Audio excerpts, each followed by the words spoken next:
Hi friends, welcome to Maha's channel Grow Younger with Maha. இன்னைக்கு என்ன video அப்படினு சொல்லி பாத்தீங்கன்னா ஒரு ஹேர் கேர் வீடியோ தான் பார்க்க போறோம். நிறைய பேருக்கு பாத்தீங்கன்னா ஹேர் ஃபால் ப்ராப்ளம்ஸ் இருக்கும். அதுவும் இந்த மாதிரி ஒரு மழை பெய்யற டைம்ல அதாவது ரெய்னி சீசன்லன்னு பாத்தீங்கன்னா நிறைய ஹேர் ஃபால் நிறைய பேருக்கு இருக்கும். ரீசன் என்னன்னு பாத்தீங்கன்னா நிறைய வந்து ஒரு ஹியூமிடிட்டினால வந்து ஸ்கால்ப்ல வந்து நிறைய வந்து அழுக்கு வந்து சேரும். சோ அதை வந்து நம்ம க்ளீன் பண்ணாம நம்ம வந்து சரியா மெயின்டைன் பண்ணாம விட்டுறோம்னா நம்ம ஹேர் ஃபால் வந்து வரும். இன்னும் நிறைய காரணத்தினால கூட ஹேர் ஃபால் வந்து வரும். ஸோ எந்த காரணத்தினால ஹேர் ஃபால் ஆனாலும் சரி இந்த ஹேர் பேக்கை யூஸ் பண்ணிங்கன்னா உங்களுக்கு சூப்பரான ஒரு ரிசல்ட் வரும். ஃபஸ்ட் டைம் கிளிக் பண்ணி உள்ளே வந்திருந்தீங்கன்னா எல்லோரையும் வெல்கம் பண்ணிக்கிறேன். ஸோ க்ரோ யங்கர் வித் மஹா இந்த சேனலில் வந்து பார்த்திங்கன்னா நிறைய வந்து ஹோம் ரெமடிஸ் நிறைய இருக்கும். ஸோ இந்த ரெமடிஸ்க்கெலாம் நீங்கள் பண்ணுறதுக்கு நிறைய செலவுலாம் செய்ய தேவையில்லை. வீட்டில் இருக்க பொருள்களே வச்சு கூட நம்ம யூஸ் பண்ணிக்கலாம். ஒரு சில பொருள் தான் ஏதாவது ஒன்று தான் வந்து நம்ம கடையில் வந்து நாட்டு மருந்து கடையில் வாங்க வேண்டியது இருக்கும். ஸோ இதை வந்து ரெகுலராக நீங்கள் ஃபாலோ பண்ணிங்கன்னா உங்கள் ஹேர் வந்து சில்கியாக ரொம்ப வந்து ஒரு மாதிரி ஷைனிங்காக நீங்கள் வந்து ஒரு கெரட்டின் ட்ரீட்மெண்ட்லாம் பண்ணிங்கன்னா எப்படி இருக்கும் உங்கள் ஹேர் அந்த அளவுக்கு வந்து சில்கியாக ஷைனிங்காக இருக்கும். அதே சமயம் நிறைய வந்து ஹேர் வந்து நல்லா வளரும். அதுதான் ரொம்ப முக்கியம். இப்போ ஹேர் ஃபால் தான் வந்து நிறைய பேருக்கு இருக்க ப்ராப்ளம். ஸோ இந்த ரெமடிஸ் வந்து யாருக்கெல்லாம் நிறைய முடி வளரணும் அப்படிங்கிறவங்களுக்கும் ஏற்கனவே வந்து ஹேர் ஃபால் இருக்குது அப்படிங்கிறவங்களுக்கும் வந்து சூப்பராக ஒர்க் அவுட் ஆகும். கண்டிப்பாக ட்ரை பண்ணி பாருங்கள். ஸோ வாங்க வீடியோக்குள்ளே போயிட்டு அந்த ரெமடி என்னங்கிறத பார்க்கலாம்.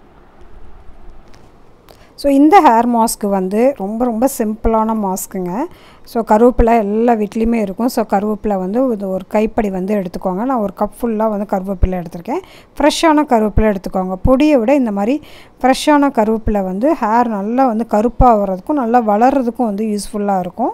ஸோ அதனால் கருவேப்பிலை வந்து ஒரு கப் எடுத்துக்கலாம். அடுத்தது நெல்லிக்காயில் விட்டமின் சி இருக்குது. நல்ல ஹேர் நல்ல ஷைனிங்காக ஆகிறதுக்கும் அதுவும் இல்லாமல் வந்து நம்ம ஹேர் ஃபாலை தடுக்கிறதுக்கும் வந்து நெல்லிக்காய் வந்து ரொம்ப இம்பார்ட்டண்ட். இந்த சின்ன வெங்காயம் வந்து ஒரு 2 இல்லை 3 எடுத்துக்கோங்க.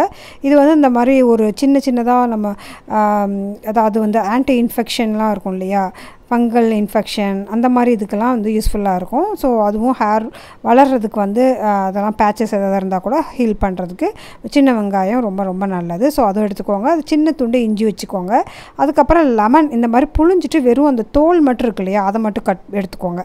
ஸோ நைட்டே வந்து பார்த்திங்கன்னா நான் தண்ணியில் வந்து கொஞ்சமாக வந்து வெந்தயமும் போட்டுட்டு கொஞ்சம் பாதாம் பிசின் இருக்கு இல்லையா, பாதாம் பிசின் வந்து நிறைய பேருக்கு வந்து தெரியாது. அது வந்து ரொம்ப ஹேர்க்கு வந்து ரொம்ப நல்லது. அதாவது வந்து பார்த்திங்கன்னா ஒரு 300 ருபீஸ்க்கு வாங்கி நீங்கள் வச்சுக்கிட்டிங்கன்னா உங்களுக்கு ஹேர் கேர் போடுறப்பெல்லாம் நீங்கள் யூஸ் பண்ணிக்கலாம். ஸ்கின் கேருக்கும் ரொம்ப நல்லது. அதுக்கப்புறம் வந்து பாசிப்பயிறு, இதுவும் நான் மொதல் நாள் நைட்டே வந்து இது மாதிரி ஊற வச்சுருக்கேன். ஸோ அதுக்கப்புறம் வந்து வாழைப்பழம், ஏதாவது ஒரு வாழைப்பழம் எடுத்துக்கலாம். நல்லா கனிஞ்ச வாழைப்பழம்னா இன்னும் சூப்பராக இருக்கும். இதில் இன்னும் கூட இன்க்ரீடியன்ஸ்லாம் சேர்க்க போகிறோம். இது எல்லாமே வந்து எல்லா வீட்லேயுமே இருக்கக்கூடிய ஒரு பொருள்கள் தான். ஸோ இதெல்லாம் வந்து ஃபஸ்ட்டு போட்டு நம்ம அரைக்கிறோம். ஸோ இதுக்கு அப்புறம் வந்து நம்ம வந்து ஒரு பொடி வந்து இதில் சேர்க்க போகிறேன். ஸோ இந்த பொடியில் வந்து நான் வந்து என்னென்ன வச்சுருக்கேன் அப்படின்னா மருதாணி பவுடர், அதுக்கப்புறம் வந்து பார்த்திங்கன்னா அந்த ஃப்ளாக்ஸீட் இருக்கு இல்லையா அதை வந்து அரைச்சி பவுடராக வச்சுருக்கிறேன். அதுக்கப்புறம் கரிசலாங்கண்ணியோட பவுடர், அதுக்கப்புறம் அம்லா பவுடர், இது எல்லாமே வந்து நான் வந்து பவுடர் பண்ணி வச்சுருக்கேன். இதோட வந்து இண்டிகோ பவுடர், அதாவது வந்து ஹேர் வந்து நல்லா நமக்கு வந்து கருப்பாகவே இருக்கணும் அப்படின்னாக்கா இந்த இண்டிகோ பவுடர் வந்து நீங்கள் யூஸ் பண்ணலாம். இது வந்து ரொம்ப ஹேருக்கு வந்து ரொம்ப நல்லது. ஆனால் கொஞ்சம் ட்ரை பண்ணும். அதுக்காக நம்ம வந்து இதில் கொஞ்சம் தேங்காயெலாம் சேர்த்துக்கலாம். தேங்காய் சேர்க்குறப்ப வந்து பார்த்திங்கன்னா நமக்கு வந்து அந்த ட்ரைனஸை வந்து கொண்டு வராது. அதுக்கப்புறம் வந்து நீங்கள் வந்து கொஞ்சம் விளக்கெண்ணெய் வந்து சேர்த்துக்கலாம். விளக்கெண்ணெய் சேர்க்குறப்போ தயிர் சேர்க்குறப்போ வந்து அந்த இண்டிகோ பவுடரால் வர்ற அந்த ட்ரைனஸை வந்து அந்த இண்டிகோ பவுட்ரு வந்து ஒரு மாதிரி போட்டால் ஒரு ட்ரை ஆகும் இல்லையா, அதை வந்து தடுக்கிறதுக்கு வந்து நம்ம விளக்கெண்ணையும் தேங்காயும் போட்டுட்டோம்னா அந்த ட்ரைனஸை வந்து இதை வந்து அவாய்ட் பண்ணிடும்.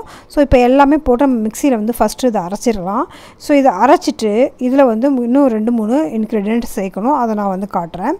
ஸோ ஃபஸ்ட்டு இதில் வந்து வாழைப்பழம் வந்து சேர்த்துக்கோங்க. வாழைப்பழம் வந்து ரொம்ப நல்லது, கனிஞ்ச வாழைப்பழம், அதை வந்து சேர்த்துக்கோங்க. அதுக்கப்புறம் நான் வந்து இப்போ ஊற்றுறது வந்து விளக்கெண்ணெய் தான் யூஸ் பண்ணுறேன். அதுக்கப்புறம் கொஞ்சமாக வந்து வேப்ப எண்ணெயும் சேர்த்துக்கிறேன். ஸோ அது ஏதாவது நமக்கு இன்ஃபெக்ஷன்லாம் இருந்தால் கூட அது வந்து சரி பண்ணும். ஸோ இதெல்லாம் சேர்த்துட்டு அதுக்கப்புறம் கடைசியாக தான் நம்ம வந்து அந்த இண்டிகோ பவுடரை வந்து போடணும். ஃபஸ்ட்டே வந்து போடக்கூடாது, ஏன்னா அது பவுடராக இருக்கிறதுனால லாஸ்ட்டாக வந்து சேர்த்துக்கலாம். இண்டிகோ பவுடர் போட்ட உடனே நம்ம வந்து தலையில் அப்ளை பண்ண ஆரம்பிச்சிடணும். ரொம்ப நேரம் வச்சுருக்கக்கூடாது. ஸோ அதனால் இதெல்லாம் அரைச்சிட்டு ஜஸ்ட் லாஸ்ட்டாக வந்து நம்ம இண்டிகோ பவுடரை வந்து சேர்த்துக்கோங்க.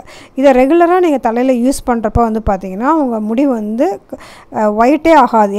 எப்பயுமே பிளாக்காகவே இருக்கும். நல்ல ஹேர் வந்து சூப்பராக க்ரோத் ஆகும். கீழே இந்த ஸ்ப்ளிட் எண்ட்ஸ்லாம் இருக்கு இல்லையா, அதெல்லாம் கூட சரியாயிரும். இந்த ஹேர் பேக்கை நீங்கள் ஒரு தடவை யூஸ் பண்ணாலே போதும், நல்ல ரிசல்ட் கிடைக்கும். நல்ல ஷைனிங்காக உங்களோட ஹேர் வந்து அப்படியே ஒரு கெரட்டின் ட்ரீட்மெண்ட் பண்ணால் எப்படி இருக்குமோ அந்த அளவுக்கு சூப்பரான ஷைனிங்காக இருக்கும். இது வந்து ஒரு ப்ரோட்டீன் பேக் அப்படின்னே சொல்லலாம். இதை வந்து போட்டுட்டு டைரெக்டாக வந்து நீங்கள் அப்படியே வந்து நீங்கள் எந்த ஷாம்புலாம் போடாமல் அப்படியே வாஷ் பண்ணிடுங்க. ஸோ இந்த வீடியோ பிடிச்சிருந்துச்சுன்னா லைக் பண்ணுங்கள், உங்கள் ஃப்ரெண்ட்ஸ் கூடயும் ஷேர் பண்ணிக்கோங்க. நம்மளுடைய இந்த சேனலில் வந்து பார்த்திங்கன்னா நிறைய ஹோம் ரெமடிஸ் வச்சுருக்கேன். நிறைய காம்பினேஷனில் நீங்கள் யூஸ் பண்ணி பாருங்கள். அப்போ தான் வந்து நல்ல ரிசல்ட் கிடைக்கும். இது இல்லாமல் இன்டேக்காக நம்ம வந்து என்னென்ன சாப்பிடணும் அப்படிங்கிற விஷயமும் வந்து ஒரு கம்ப்ளீட்டாக வந்து என்னென்ன ஃபுட்டு சாப்பிட்லாம், அந்த ஹாஸ்டலில் இருக்கவங்க என்ன மாதிரி ஃபுட்டெல்லாம் சாப்பிட்லாம், அதுக்கப்புறம் வந்து என்ன மாதிரி ட்ரிங்க்லாம் குடித்தா நமக்கு வந்து ஹேர் ஃபால் வந்து வர்றதை வந்து நம்ம தடுக்க முடியும் அப்படிங்கிற வீடியோஸ்லாம் நம்மளுடைய ப்ளேலிஸ்ட்டில் வந்து நான் வச்சுருக்கேன். ஸோ ஹேர் கேர் அப்படிங்கிற ப்ளேலிஸ்ட்டில் பார்த்தீங்கன்னா நிறைய வீடியோஸ் இருக்கும். நீங்கள் ஒவ்வொன்றா ட்ரை பண்ணி பாருங்கள். அதோட ரிசல்ட் என்ன அப்படிங்கிறது நீங்கள் கமெண்ட்ஸில் வந்து சொல்லலாம். So be positive, stay beautiful always. Bye.